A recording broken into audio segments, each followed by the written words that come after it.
My friends, as we begin our work together this evening, let us come gently into the recognition that the great struggle of humanity has never been with God, but with its own concept of God. For centuries, men and women have knelt in sincerity, in devotion, in longing, and yet have cried out in frustration, "Why are my prayers unanswered?" And the answer is as simple as it is profound. We have prayed to a God who is not there, not because God is absent, but because the God we have addressed is a God of our own imagining, external, distant, withholding, reluctant, everything the divine presence is not. The central mistake of human prayer is the belief that God must be informed of our need, persuaded into action, or moved by our pleading. But I say to you, the moment you ask God for something, you have already stepped out of spiritual reality. You have declared, without knowing it, that you and God are separate. You have assumed that God possesses what you lack, and in that one assumption, you have created the very barrier that makes your prayer fruitless. You see, prayer is not the means by which we draw God's blessings down to earth. Prayer is not a transaction between the needy and the divine. Prayer is not a request. True prayer, spiritual prayer, is the opening of consciousness to the presence that has never withheld anything, the presence that is the life and substance of your own being. I would like you to understand this with great clarity. When you ask God for anything, you are praying as a beggar. When you recognize God as the infinite activity of your own consciousness, you pray as the Son of God. And only the prayer of the Son can be answered. For it is not a prayer to get, but a prayer to behold. It is the prayer that acknowledges the Father and I are one. All that the Father hath is already mine. We are not here tonight to learn how to make God work for us. We are here to learn how to rest in the awareness that God is already working, already fulfilling, already expressing. The infinite way is not a method of manipulating the divine, but of becoming still enough to witness the divine unfoldment taking place through us. And so, let this be our foundation as we go forward. True prayer does not move God. True prayer moves us into alignment with a presence that has never moved. Let us move a little deeper now, and let us do it gently, because what I am about to say will seem, at first, to contradict everything religion has taught you, but when you feel it inwardly, when you sense the truth of it, you will discover that it is the most natural understanding in the world. When you ask God for anything, you are not drawing God closer, you are pushing God away. You are placing the divine presence at a distance from yourself, and you are proclaiming that you, in this moment, stand outside of the fullness of God. It is almost as if you were saying, God has something that I do not have. God is somewhere that I am not. God knows something that I must try to obtain. And in that very attitude, you have stepped out of the reality of oneness and into the illusion of separation. Now, you may not do it consciously. You may pray with sincerity, with devotion, even with faith. But sincerity does not erase the fundamental error in the approach. Asking implies lack. Asking implies distance. Asking implies that God has not yet acted and must be persuaded to act. This is why so many prayers remain unanswered, not because God withholds, but because we pray from a consciousness that does not yet recognize God as the very life of our being. You see, whenever you pray for a condition to be changed, your health, your finances, your relationships, you are giving reality, substance, and power to the appearance. You are saying, This condition has power. This condition stands between me and God. God must intervene to correct it. But my friends, if you only knew the truth that lies behind the appearance, you would understand why asking does not work. You would see that there is no power in the problem, no intelligence in it, no law sustaining it. The only power it has is the power you unknowingly bestow upon it by treating it as something that God must come and fix. That is why Joel Goldsmith teaches again and again, the moment you fear a condition, the moment you resist it, the moment you pray to be rid of it, you have given it a second power, a power apart from God. And wherever you have two powers, you cannot experience the harmony of one. If God is truly infinite, omnipresent, omnipotent, and omniscient, then where is this other power that you fear? Where is this condition that must be changed?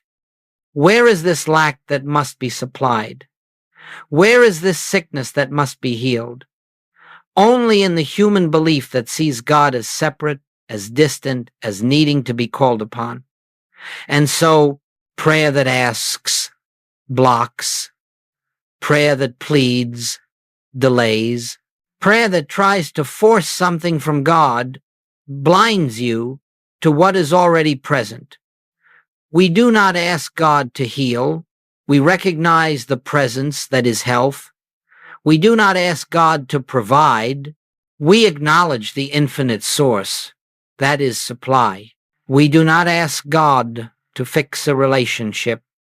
We behold the spiritual identity that already is whole. Nothing is added, nothing is removed. The prayer is not a request, it is a recognition. And when you recognize, something remarkable happens.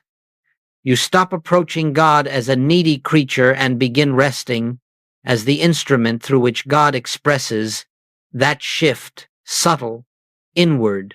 Wordless is the doorway to all spiritual demonstration. Now let us come to one of the most misunderstood statements ever uttered in Scripture, though it stands openly before every seeker who has ever reached for God. Your Father knoweth what things ye have need of before ye ask. My friends, consider what that means. If the Father already knows before you ask, what purpose is there in asking? If the divine presence is already aware of every need, physical or emotional, mental or spiritual, then the moment you kneel in petition, you are acting as though divine intelligence requires your instruction. And so let us pause. Let us breathe that truth gently into our awareness. There is a presence within you that knows your need before you speak it, before you formulate it, even before you become aware of it. When you pray from the standpoint of lack, you contradict this truth. When you attempt to outline to God the nature of your need, when you say, Father, I need health, or I need supply, or I need peace, you are assuming that the infinite presence has overlooked something in its own creation and must be reminded by you. Yet the entire message of the infinite way is that God has already established within your consciousness every form of good you will ever require. It is there spiritually, invisibly intact, awaiting recognition, not awaiting request, awaiting recognition. Let me illustrate this gently. When you wake in the morning, you do not ask the sun to rise. The rising of the sun is already established. You simply open your eyes to behold it. In the same manner, supply is already present. Harmony is already present. Guidance is already present. Healing is already present. And your prayer is not an attempt to create these things, but to open the inner eye that sees them. You cannot bring God into your experience by pleading, because God is already the very life that animates your being. You cannot persuade God to give, because God has never withheld. You cannot awaken divine love, because divine love is the substance of your existence. All that you seek is already present in the depths of your consciousness, and the only veil that hides it from you is the habit of turning outward to a God conceived as separate. Joel Goldsmith said it plainly. The moment you see God outside yourself, you lose the God who is within, not because God departs, but because your gaze is turned away from the secret place where God reveals God's self. To pray rightly, then, is not to inform God of your need, but to acknowledge that the Father within is already fulfilling every need, not as human conditions, not as improved circumstances, but as the activity of a presence that knows no absence, no lack, no limitation. And so, when we come to prayer, it becomes a quiet resting. Father, I do not need to tell you my need. You know it, and you are fulfilling it now, not because I ask, but because it is your nature to express your infinite completeness through me. In this recognition, prayer ceases to be a request and becomes a beholding. It becomes the sacred moment in which we see that everything needed for this day, every answer, every provision, every harmony is already established within the very consciousness we call I. Let us look now with a clear and gentle eye at the real reason supplication, begging, pleading, imploring fails to bring spiritual answers. It is not because God refuses to respond, nor because divine love withholds any good.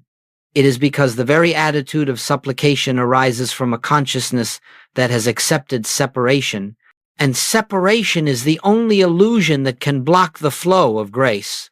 When you kneel before God in fear and say, Father, give me health, you have already accepted the premise that sickness stands apart from God and must be overcome by divine action.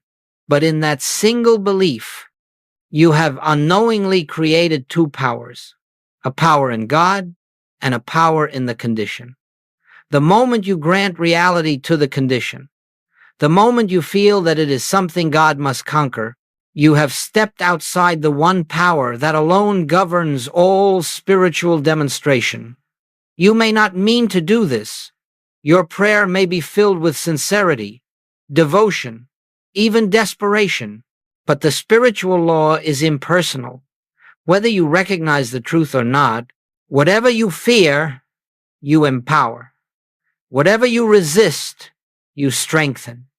Whatever you pray to change, you declare to be real. Now consider supply.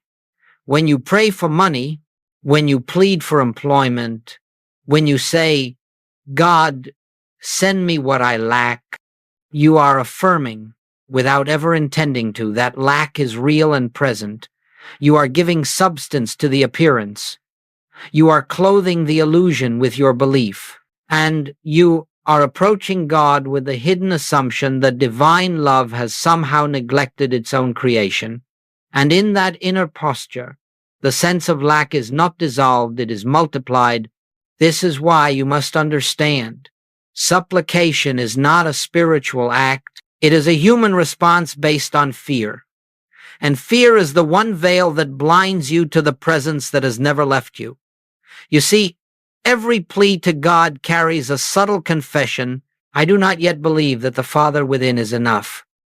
I do not yet trust the completeness of the infinite presence. I still see myself as a separate creature, struggling my way toward God. And the moment you see yourself as separate, the moment you imagine God as distant, your prayer becomes an echo in the empty chambers of the human mind, rather than an opening into spiritual realization. Let me say this plainly. You cannot pray from fear and expect the fruit of peace. You cannot pray from lack and expect the awareness of abundance. You cannot pray as a beggar and awaken as a son. The nature of God does not change because you pray. It is your consciousness that must change.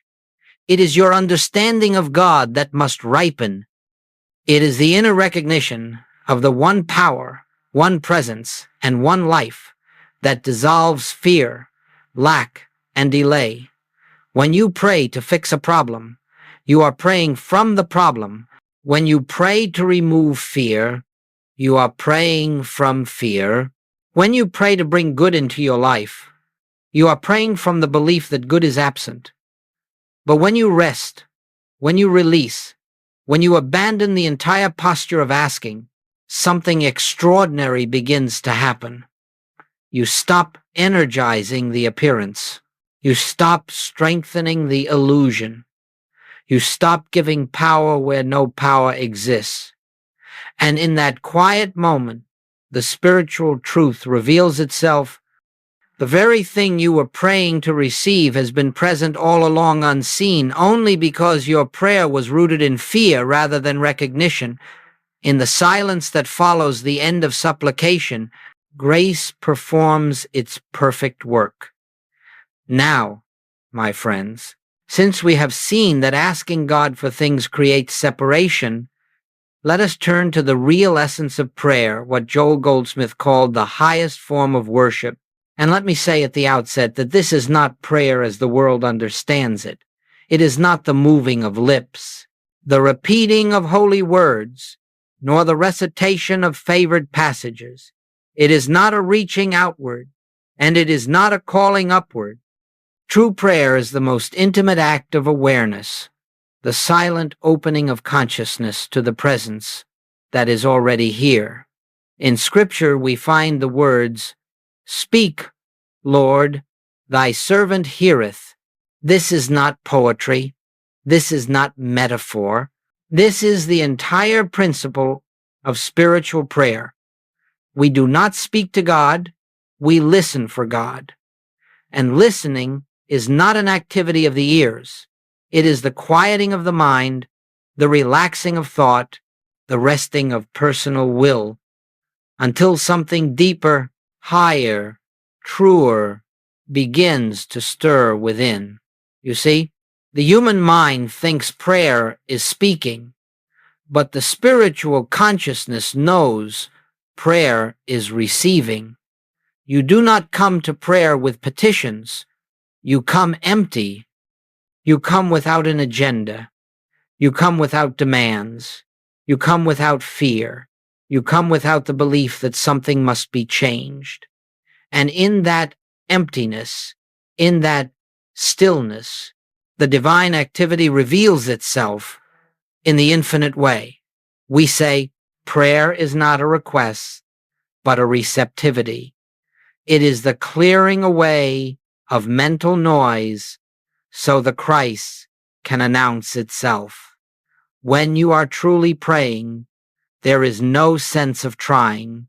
There is no strain, no pressure, no desire for results.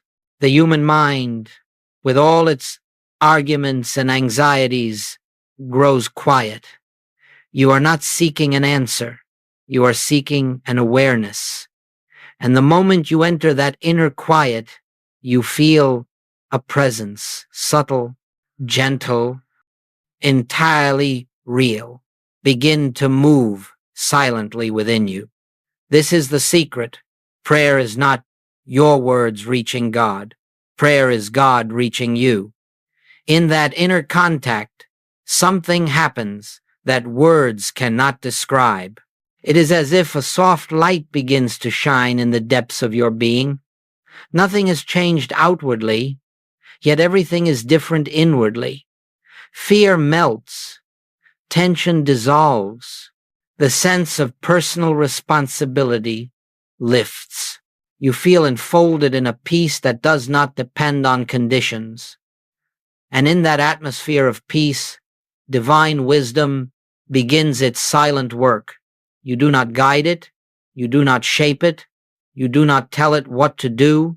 The still small voice reveals itself in its own way, in its own timing, for its own purpose, And often, you find that what you thought was your need was never your real need at all.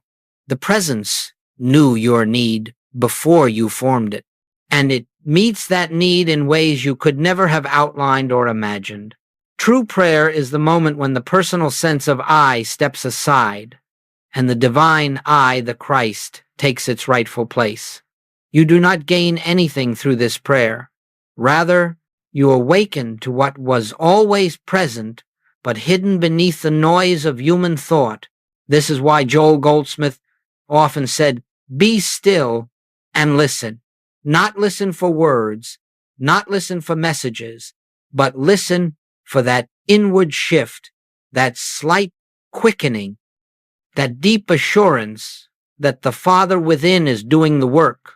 When the mind becomes silent, the heart becomes a sanctuary, and in that sanctuary, prayer becomes not a practice, but a state of being, a communion without words, a union without effort, a recognition without thought.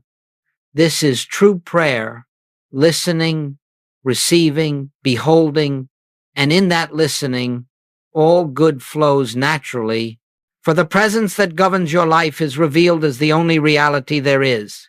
As we go forward, let us enter one of the most tender and liberating principles of spiritual living, that the power behind prayer is not effort, not thought, not will, not belief.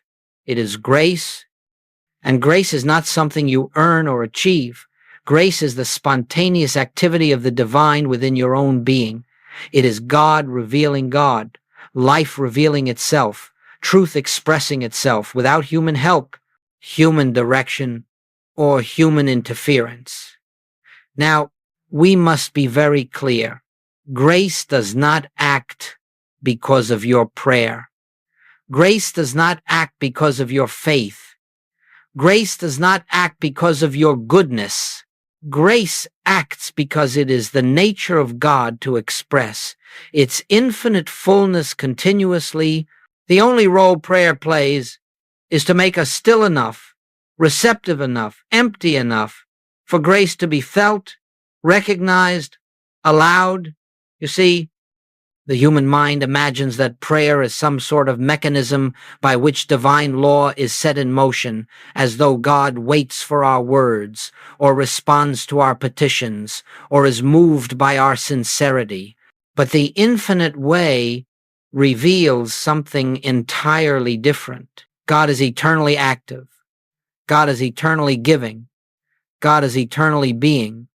God, the only thing that changes is our awareness of that eternal activity. When you enter the silence not to get, not to persuade, not to outline, but simply to rest, the personal sense of I becomes quiet. And in that quietness, an entirely different I begins to move. The I that is the very presence of God expressing through you as you. Grace functions. The moment the personal self is absent, look closely at your own experience. Every attempt to force a spiritual demonstration through mental work ends in strain.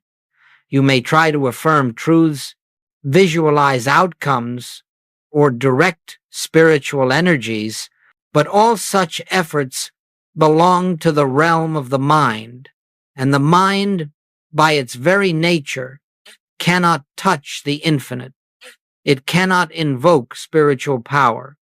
It cannot reach God or move God. The mind can only create tension. Grace alone creates harmony. The question, then, is not, how do I make God act? The question is, how do I become still enough to witness God acting? And the answer has always been the same. You release effort. You release fear. You release the personal sense of responsibility to fix your life. You release the belief that things must change outwardly before peace can arise inwardly. Because, my friends, grace does not begin its work when conditions improve. Grace is the invisible law that causes conditions to improve. The activity of grace is not visible to the human eye. It works in the quiet recesses of consciousness. It works beneath thought. It works behind the scenes.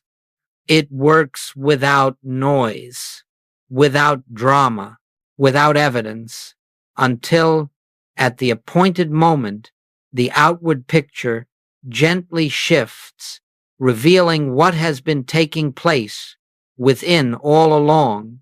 That is why healing often appears sudden. That is why supply often comes unexpectedly.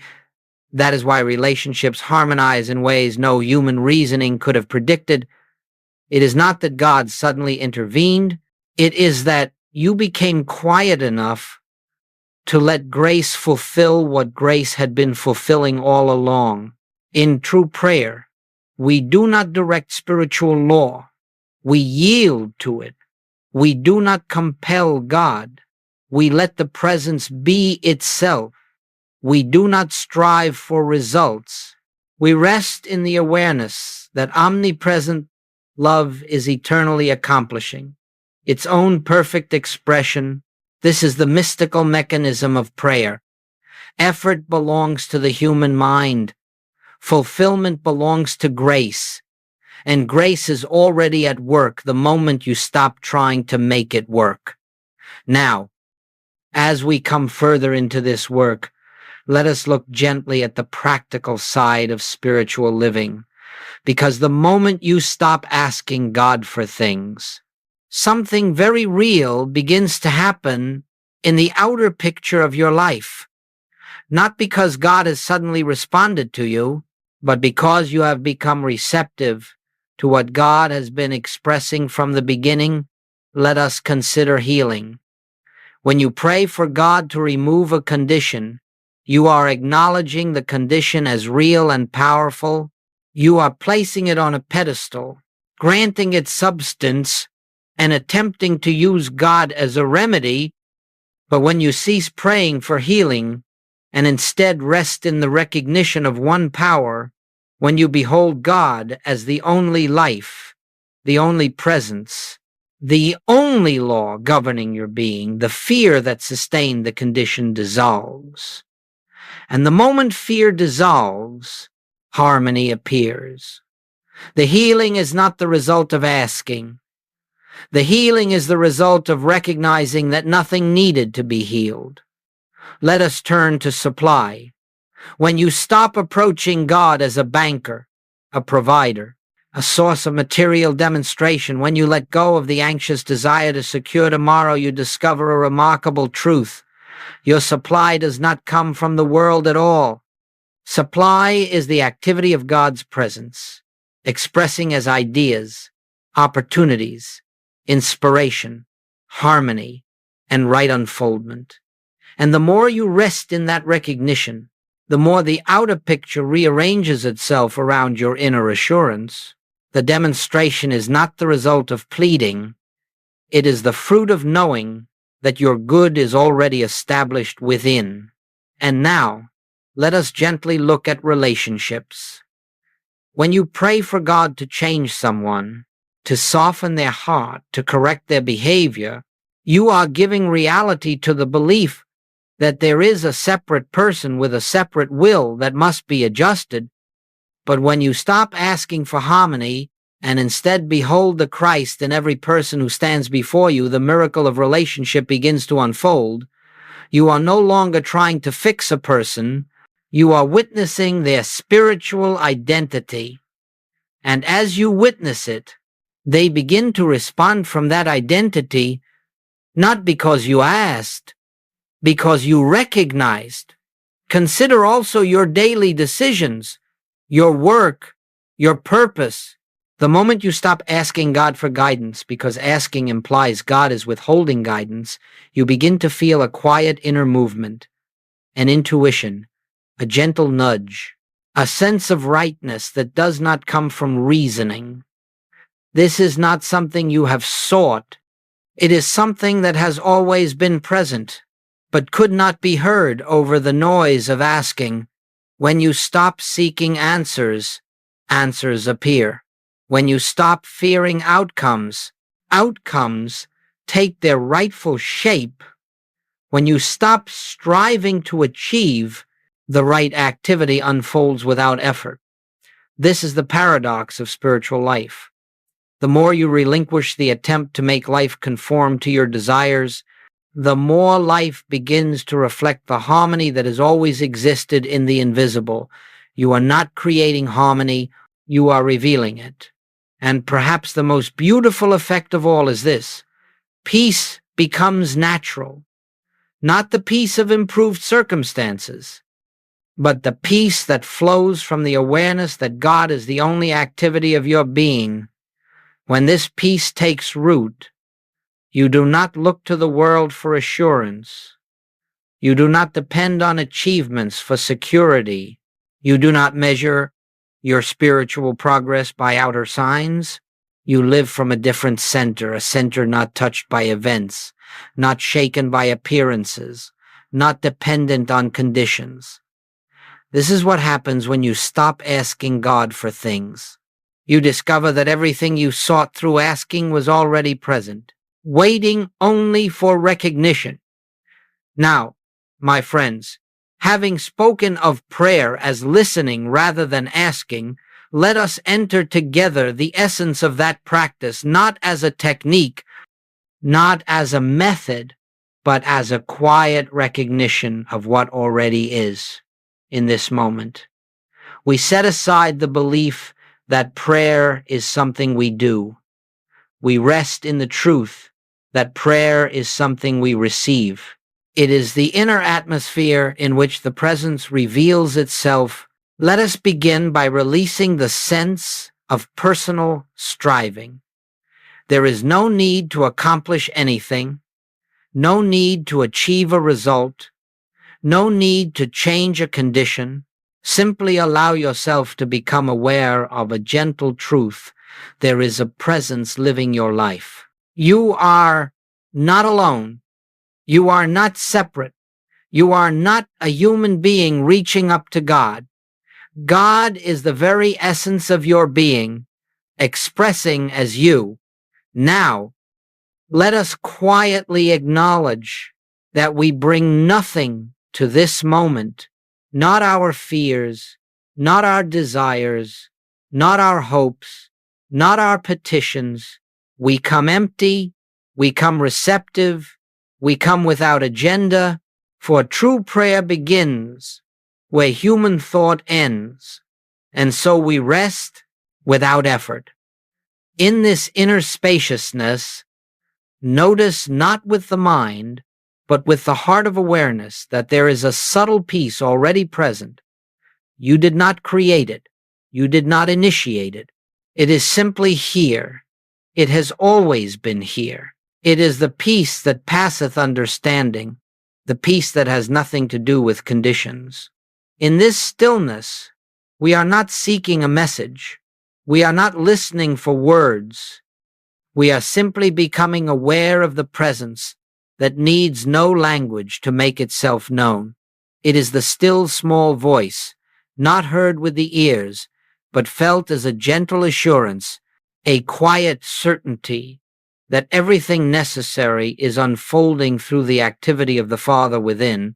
This is the essence of true prayer, the silent recognition of a presence so complete, so loving, so intelligent, that it requires nothing from you except receptivity.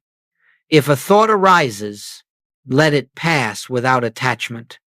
There is nothing to analyze, nothing to correct, nothing to achieve. You are resting in the awareness that God is already doing the work. God is the life of your being.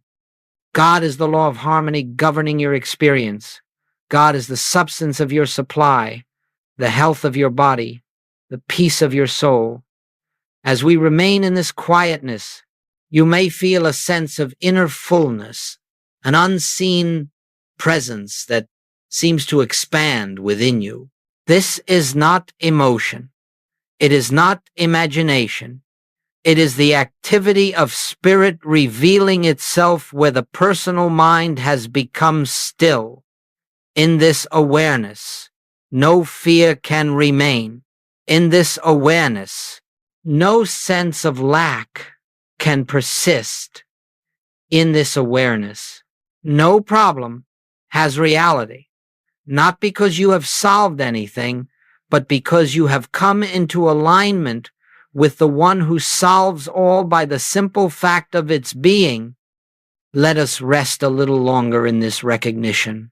The Father within me is doing the work, not as a future act, not as a hoped-for intervention, but as a permanent and ongoing reality. The work of God is continuous. Prayer merely opens the inner door through which we may behold it. And now, as we prepare to move forward, let us gently acknowledge that nothing needs to be added to this moment. We have touched the essence of prayer not as words, not as requests, but as a sacred awareness of the presence that lives us, breathes us, sustains us, and fulfills every need before we know it. This is the infinite way of prayer, a listening stillness in which God reveals God. And now, as we bring this period of sharing to its close, let us gather the essence of what has unfolded, not as a summary of ideas, but as a quiet recognition in your own heart. The great truth we have touched together is simply this.